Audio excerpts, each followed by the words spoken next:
Good morning students. നമ്മൾ discuss ചെയ്തുകൊണ്ടിരുന്നത് generic process മോഡലിനകത്തെ first സ്റ്റെപ്പായിരുന്നു. ഇനി പറയാൻ വേണ്ടി പോകുന്നത് സെക്കൻഡ് സ്റ്റെപ്പാണ്. സെക്കൻഡ് സ്റ്റെപ്പ് എന്ന് പറഞ്ഞാൽ ഐഡന്റിഫൈയിങ് എ ടാസ്ക് സെറ്റ്. ഇപ്പോൾ ഫസ്റ്റ് സ്റ്റെപ്പ് എന്ന് പറഞ്ഞാൽ എന്തായിരുന്നു? ഡിഫൈനിങ് ദ ഫ്രെയിംവർക്ക് ആക്ടിവിറ്റി എന്നായിരുന്നു. നമ്മൾ പറഞ്ഞായിരുന്നു സ്റ്റേക്ക് ഹോൾഡേഴ്സ് അല്ലെങ്കിൽ കസ്റ്റമേഴ്സിനെ നോക്കിയിട്ടാണ് നമ്മൾ ഫ്രെയിംവർക്കുകൾ ഡിഫൈൻ ചെയ്യുന്നത്. സിംഗിൾ കസ്റ്റമർ ആണോ മൾട്ടിപ്പിൾ കസ്റ്റമർ ആണോ എന്നുള്ള കാര്യം കസ്റ്റമറുടെ നേച്ചർ നോക്കിയിട്ടാണ് നമ്മൾ ഫ്രെയിംവർക്കുകൾ ഡിഫൈൻ ചെയ്യുന്നത്. അത് ഏത് ഫ്രെയിംവർക്ക് ആണെങ്കിലും, കമ്മ്യൂണിക്കേഷൻ ആവട്ടെ, പ്ലാനിങ് ആവട്ടെ, ഡിപ്ലോയ്മെന്റ് കൺസ്ട്രക്ഷൻ, അങ്ങനെ വരുന്ന ഏത് ആക്ടിവിറ്റി ആണെങ്കിലും നമ്മൾ സ്റ്റേക്ക് ഹോൾഡറിന്റെ നേച്ചറും കൂടെ നോക്കിയിട്ടാണ് ആദ്യമേ തന്നെ ആ ഒരു ആക്ടിവിറ്റീനെ നമ്മൾ ഡിഫൈൻ ചെയ്യുന്നത്. അതാണ് നമ്മൾ പറഞ്ഞു നിർത്തിയത്. ഇനി നമ്മുടെ സെക്കൻഡ് സ്റ്റെപ്പാണ് ഏത്? Identifying a task set. Each software engineering action can be represented by a number of different task sets, each a collection of software engineering work tasks, related work products, quality assurance points, and project milestones. This implies that a software engineering action can be adapted to the specific needs of the software project and the characteristics of the project team. ഇവിടെ ഈ പാരഗ്രാഫിനകത്ത് പറഞ്ഞിരിക്കുന്ന കാര്യങ്ങളുടെ point എന്ന് പറഞ്ഞാൽ ഇത്രയാണ്. Different projects demand different task sets. Software team chooses the task set based on problem and project characteristics. ഇപ്പൊ ഇത്രയേ ഉള്ളൂ. രണ്ടാമത്തെ സ്റ്റെപ്പ് എന്ന് പറഞ്ഞാൽ ഏതാ? Identifying a task set. അതായത് നമ്മുടെ ഈ 5 ഫ്രെയിംവർക്ക് ആക്ടിവിറ്റീസുകളും അതുകൂടാതെ അംബർല ആക്ടിവിറ്റീസിനകത്ത് വരുന്ന ഒരുപാട് ടാസ്കുകളും ആക്ഷൻസും ആക്ടിവിറ്റീസും കൂടെ ചേരുന്നതാണ് സോഫ്റ്റ്വെയർ പ്രോസസ് എന്ന് പറയുന്നത്. അപ്പൊ നമ്മൾ ഈ സോഫ്റ്റ്വെയറിനകത്ത് വരുന്ന ടാസ്കുകളെ കണ്ടുപിടിക്കുന്നത് എന്തിന്റെയൊക്കെ ബേസിലാണ്? നമുക്ക് കിട്ടുന്ന പ്രോബ്ലത്തിന്റെ ബേസിലും അതുപോലെ തന്നെ നമ്മൾ ചെയ്യാൻ വേണ്ടി പോകുന്ന പ്രൊജക്ടിന്റെ ഫീച്ചറും കൂടെ നോക്കിയിട്ടാണ് നമ്മൾ ഈ ഒരു സോഫ്റ്റ്വെയറിനകത്ത് വരേണ്ട ടാസ്കുകളെല്ലാം ഐഡന്റിഫൈ ചെയ്യുന്നത്. അതാണ് രണ്ടാമത്തെ സ്റ്റെപ്പ് എന്ന് പറഞ്ഞാൽ identifying a task set. Software പ്രോസസ്സിനകത്ത് വരുന്ന ടാസ്ക് സെറ്റുകളെ നമ്മൾ ആ പ്രോബ്ലത്തിന്റെ നേച്ചറിനനുസരിച്ചാണ് നമ്മൾ ടാസ്കുകളെ ഐഡന്റിഫൈ ചെയ്യുന്നത് അല്ലെങ്കിൽ നമ്മൾ കണ്ടുപിടിക്കുന്നത്. ഇനി നമ്മുടെ മൂന്നാമത്തെ കാര്യമാണ് ഏത്? പ്രോസസ് പാറ്റേൺസ് എന്ന് പറയുന്നത്. ജനറിക് പ്രോസസ് മോഡലിനകത്തെ മൂന്നാമത്തെ സ്റ്റെപ്പാണ് process patterns. A process pattern describes a process related problem that is encountered during software engineering work, identifies the environment in which the problem has been encountered and suggests one or more proven solutions to the problem. Simple ആയിട്ട് പറഞ്ഞാൽ process pattern എന്ന് പറഞ്ഞാൽ എന്താണ്? ഒരു software engineering വർക്കിനകത്തുണ്ടാകുന്ന problem, അതിനെ solve ചെയ്യാൻ വേണ്ടിയുള്ള സൊല്യൂഷനെയാണ് നമ്മൾ പ്രോസസ് പാറ്റേൺ എന്ന് പറയുന്നത്. അതായത് ഒരു സോഫ്റ്റ്വെയർ എഞ്ചിനീയറിംഗിനകത്ത് അല്ലെങ്കിൽ ഒരു സോഫ്റ്റ്വെയർ പ്രോസസ് എന്ന് പറയുന്ന ആ ഒരു പ്രോസസ്സിനകത്ത് ഒരുപാട് എറേഴ്സ് ഉണ്ടാകാം. ഓരോരോ സ്റ്റെപ്പിലും ഒരുപാട് എറേഴ്സ് ഉണ്ടാകാം. കമ്മ്യൂണിക്കേഷനകത്ത് എറർ വരാം, പ്ലാനിങ്ങിനകത്ത് വരാം, അല്ലെങ്കിൽ അംബർല ആക്ടിവിറ്റീസിനകത്ത് എററുകൾ വരാം. അപ്പൊ ഈ ഓരോ ഫേസിനകത്തും വരുന്ന എററുകളെ കണ്ടുപിടിച്ച് അതിനെ സോൾവ് ചെയ്യാൻ വേണ്ടിയുള്ള ഒരു സൊല്യൂഷൻ, അല്ലെങ്കിൽ ഏത് എൻവയോൺമെന്റിലാണ് ഈ പ്രോബ്ലം ഉണ്ടാകാൻ സാധ്യതയുള്ളത്, അങ്ങനെ ഉണ്ടായാൽ അതിനെ എങ്ങനെ നമുക്ക് സോൾവ് ചെയ്യാം, അങ്ങനെയുള്ള പ്രൂവൺ സൊല്യൂഷൻസ് നമുക്ക് സജസ്റ്റ് ചെയ്യുന്ന ഒരു കാര്യമാണ് എന്തെന്ന് പറഞ്ഞാൽ പ്രോസസ് പാറ്റേൺ എന്ന് പറഞ്ഞാൽ. ഇനി ജനറൽ ടേമിൽ പറയുകയാണെങ്കിൽ പ്രോസസ് പാറ്റേണിനെ ആംബ്ലർ ഡിഫൈൻ ചെയ്തിരിക്കുന്നത് എങ്ങനെയാണ്? A consistent method for describing problem solutions within the context of the software process. Software പ്രോസസ്സിനകത്ത് ഉണ്ടാകുന്ന പ്രോബ്ലത്തിനെ സോൾവ് ചെയ്യാനുള്ള സൊല്യൂഷൻസ് ആണ്, അല്ലെങ്കിൽ സൊല്യൂഷൻസ് കണ്ടുപിടിക്കാൻ വേണ്ടിയുള്ള ഒരു മെത്തേഡാണ് പ്രോസസ് പാറ്റേൺ എന്ന് പറയുന്നത്. ഇനി പ്രോസസ് പാറ്റേണിനകത്ത് നമ്മൾ ശ്രദ്ധിക്കേണ്ട ഒരു കാര്യം എന്താണ്? Patterns can be defined at any level of abstraction. അതായത് നമ്മുടെ സോഫ്റ്റ്വെയർ പ്രോസസ്സിനകത്ത് പല ലെവൽസ് ഉണ്ടല്ലേ. കമ്മ്യൂണിക്കേഷൻ ഉണ്ട്, പ്ലാനിങ് ഉണ്ട്, ഡിപ്ലോയ്മെന്റ്, കൺസ്ട്രക്ഷൻ, മോഡലിംഗ്, അങ്ങനെ പല പല ലെവൽസ് ഉണ്ട്. ഏത് ലെവലിനകത്ത് വേണമെങ്കിലും എറേഴ്സ് അല്ലെങ്കിൽ പ്രോബ്ലംസ് ഉണ്ടാകാം. അപ്പൊ ആ പ്രോബ്ലംസിനെ സോൾവ് ചെയ്യാൻ നമുക്കൊരു സൊല്യൂഷൻ വേണം. അപ്പൊ ഏത് ലെവലിൽ വേണമെങ്കിലും നമുക്ക് ഈ പ്രോസസ് പാറ്റേൺസ് ഡിഫൈൻ ചെയ്യാമെന്നാണ് പറയുന്നത്. ഇനി ആംബ്ലർ ഡിഫൈൻ ചെയ്തതനുസരിച്ച് പ്രോസസ് പാറ്റേണിന്റെ ഒരു ടെംപ്ലേറ്റ് ആണ് താഴെ തന്നിരിക്കുന്നത്. ടെംപ്ലേറ്റ് എന്ന് പറഞ്ഞാൽ ഇതാണ്: a pattern template provides a consistent means for describing a pattern. Process pattern describe ചെയ്യുന്ന ഒരു കൺസിസ്റ്റന്റ് മെത്തേഡ് ആണ് പാറ്റേൺ ടെംപ്ലേറ്റ് എന്ന് പറഞ്ഞാൽ. അല്ലെങ്കിൽ ഒരു പ്രോസസ് പാറ്റേണിനെ പറ്റിയുള്ള ഡീറ്റെയിൽസ് തരുന്നതാണ് ടെംപ്ലേറ്റ് എന്ന് പറയുന്നത്. അപ്പൊ ആ ടെംപ്ലേറ്റിനകത്ത് എന്തൊക്കെ കാര്യങ്ങൾ വരുമെന്നാണ് ഇനി നമ്മൾ ഡിസ്കസ് ചെയ്യാൻ വേണ്ടി പോകുന്നത്. അപ്പൊ ആംബ്ലറിന്റെ ഡെഫിനിഷൻ അനുസരിച്ചുള്ള ഒരു പ്രോസസ് ടെംപ്ലേറ്റ് ആണ് നമ്മൾ ഇനി പഠിക്കാൻ വേണ്ടി പോകുന്നത്. ഫസ്റ്റ് വൺ കൊടുത്തിരിക്കുന്നത് എന്താണ്? Pattern name. ഒരു പ്രോസസ് ടെംപ്ലേറ്റിനകത്ത് അല്ലെങ്കിൽ പ്രോസസ് പാറ്റേൺ ടെംപ്ലേറ്റിനകത്ത് ഫസ്റ്റ് വരുന്ന ഒരു കാര്യമാണ് പാറ്റേൺ നെയിം. പാറ്റേൺ നെയിമിനകത്ത് ഉദ്ദേശിക്കുന്നത് എന്താണ്? The pattern is given a meaningful name describing it within the context of the software process. Pattern name കൊണ്ട് ഉദ്ദേശിക്കുന്നത് എന്താണ്? പ്രോസസ് പാറ്റേണിനെ ഐഡന്റിഫൈ ചെയ്യാൻ വേണ്ടി നമ്മൾ കൊടുക്കുന്ന ഒരു നെയിമാണ് പാറ്റേൺ നെയിം കൊണ്ട് ഉദ്ദേശിക്കുന്നത്. ഓരോരോ പ്രോബ്ലംസ് വരാം അല്ലെ, അതിനൊക്കെ ഓരോരോ സൊല്യൂഷൻസ് ആകാം. അപ്പൊ ആ പ്രോബ്ലത്തിന് കറസ്പോണ്ടിങ് ആയിട്ടുള്ള പാറ്റേണിന്റെ നെയിം ആണ് നമ്മൾ ഇവിടെ കൊടുക്കേണ്ടത്. ഒരു എക്സാമ്പിൾ തന്നിരിക്കുന്ന ടെക്നിക്കൽ റിവ്യൂസ് എന്ന് പറഞ്ഞിട്ട്. ഈ രണ്ടാമത്തെ കാര്യമാണ് ഫോഴ്സസ് എന്ന് പറയുന്നത്. ടെംപ്ലേറ്റിനകത്ത് രണ്ടാമത്തെ കാര്യമാണ് forces. The environment in which the pattern is encountered and the issues that make the problem visible and may effect it's solution. രണ്ടാമത്തെ കാര്യം എന്താ? ഫോഴ്സസിനകത്ത് പറയുന്ന കാര്യം എന്താ? ഏത് എൻവയോൺമെന്റിലാണ് ഈ പ്രോബ്ലം ഉണ്ടാകുന്നത്, അപ്പൊ അവിടെ ആയിരിക്കുമല്ലോ നമുക്ക് ഈ പാറ്റേൺ യൂസ് ചെയ്യേണ്ടത്. അപ്പൊ ആ എൻവയോൺമെന്റിന്റെ കാര്യങ്ങളാണ് നമ്മൾ ഈ ഫോഴ്സസിനകത്ത് ഡിസ്ക്രൈബ് ചെയ്യുന്നത്. അതുപോലെ തന്നെ ഈ പ്രോബ്ലം ഉണ്ടാക്കുന്ന ഇഷ്യൂസ് എന്തൊക്കെയാണ്.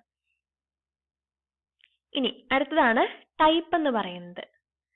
ഇവിടെ എന്തായിരിക്കും? അപ്പം നമ്മുടെ പ്രോസസ് പാറ്റേണിനെ പല ടൈപ്സ് ആയിട്ട് നമ്മൾ ഡിവൈഡ് ചെയ്തിട്ടുണ്ട്. ആംബ്ലറിന്റെ ഡെഫിനിഷൻ അനുസരിച്ചാണ് നമ്മൾ ഇങ്ങനെ ഡിവൈഡ് ചെയ്തിരിക്കുന്നത്.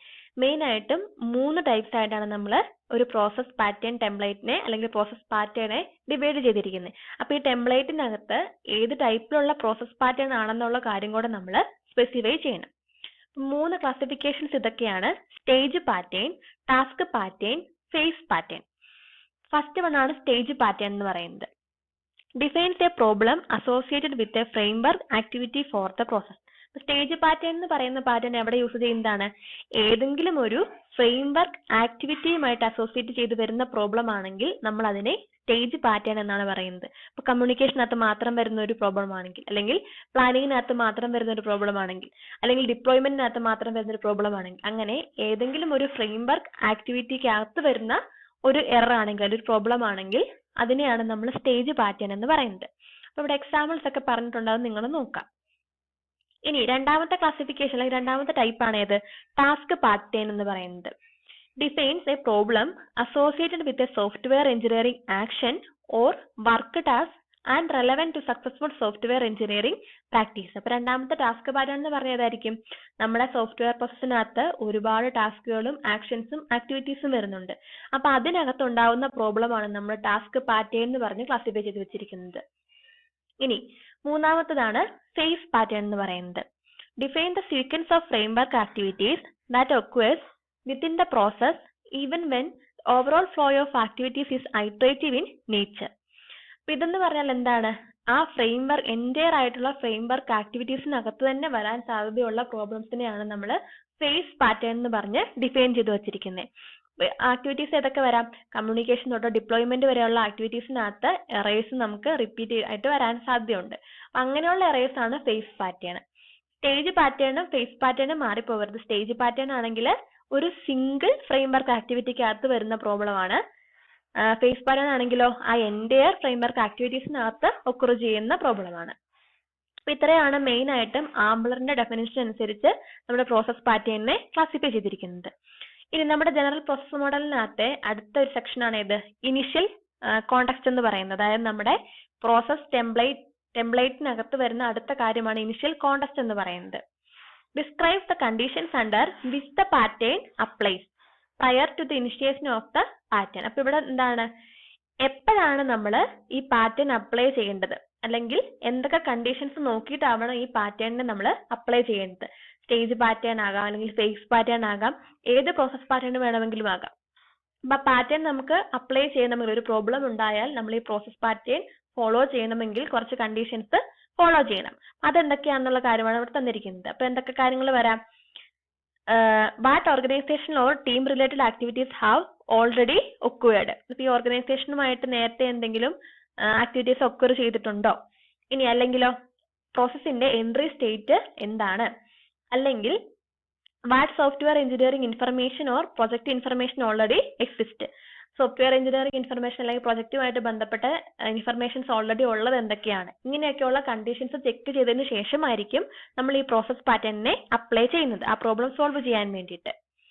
ഇനി നമ്മുടെ ടെംപ്ലേറ്റിനകത്ത് വരുന്ന അടുത്ത കാര്യമാണ് ഏത്? പ്രോബ്ലം എന്ന് പറയുന്നത്. The specific problem to be solved by the pattern.